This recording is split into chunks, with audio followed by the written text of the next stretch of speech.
नमस्कार दोस्तों, आज हम आपको बच बारस की पूजन सामग्री, पूजा विधि एवं कहानी सुनाते हैं।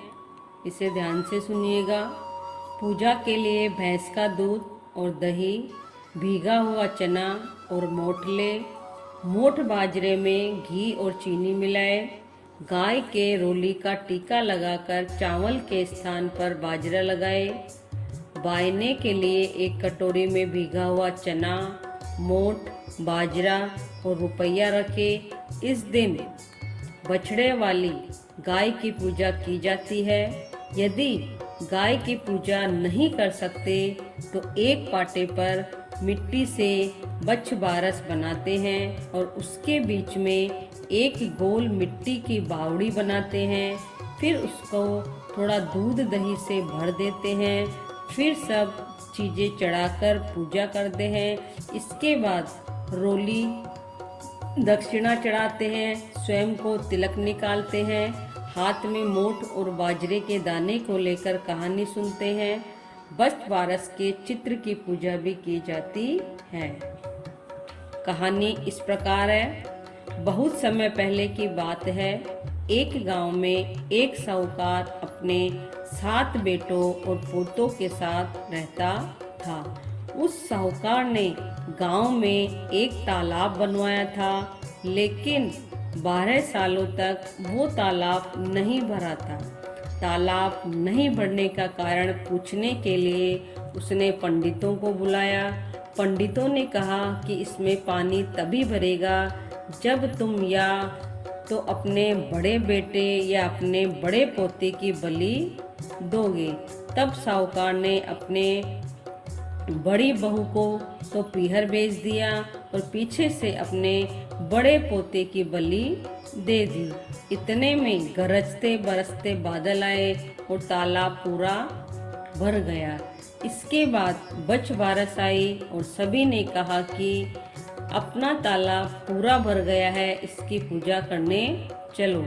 साहूकार अपने परिवार के साथ तालाब की पूजा करने गया। वह दासी से बोल गया था कि गेहुला को पका लेना। गेहुला से तात्पर्य गेहूं के धान से है। दासी समझ नहीं पाई। दरअसल गेहुला गाय के बछड़े का नाम था। उसने गेहुला को ही पका लिया। बड़े बेटे की पत्नी भी पीहर से तालाब पूजने आ गई। तालाब के पूजने के बाद वह अपने बच्चों से प्यार करने लगी, तो उसने बड़े बेटे के बारे में पूछा। तभी तालाब में से मिट्टी में लिपटा हुआ उसका बड़ा बेटा निकला और बोला कि माँ, मुझे भी तो प्यार करो। तब सास बहू एक दूसरे को देखने लगी। सास ने बहू को बलि देने वाली सारी बात बता दी। फिर सास ने कहा कि बच बारस माता ने हमारी लाज रख ली और हमारा बच्चा वापस दे दिया। तालाब की पूजा करने के बाद जब वह वापस घर लौटे तो उन्होंने देखा बछड़ा नहीं था। साहूकार ने दासी से पूछा कि बछड़ा कहाँ है, तो दासी ने कहा आपने ही तो उसे पकाने को कहा था। साहूकार ने कहा एक पाप तो अभी उतरा ही है, दूसरा पाप कर दिया। साहूकार ने पका हुआ बछड़ा मिट्टी में दबा दिया। शाम को गाय वापस लौटी तो वह अपने बछड़े को ढूंढने लगी और फिर मिट्टी खोदने लगी। तभी मिट्टी में से बछड़ा निकल गया। साहूकार को पता चला तो वह भी बछड़े को देखने गया।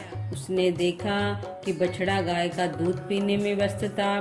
तब साहूकार ने पूरे गांव में यह बात फैलाई कि हर बेटे की माँ को बच बारस का व्रत करना चाहिए और तालाब पूजना चाहिए। हे बच बारस माता, जैसे साहूकार की बहू को दिया वैसा हमें भी देना। कहानी कहने वाले सुनने वाले सभी के मनोकामना को पूरी करना। जय जय श्री राधे।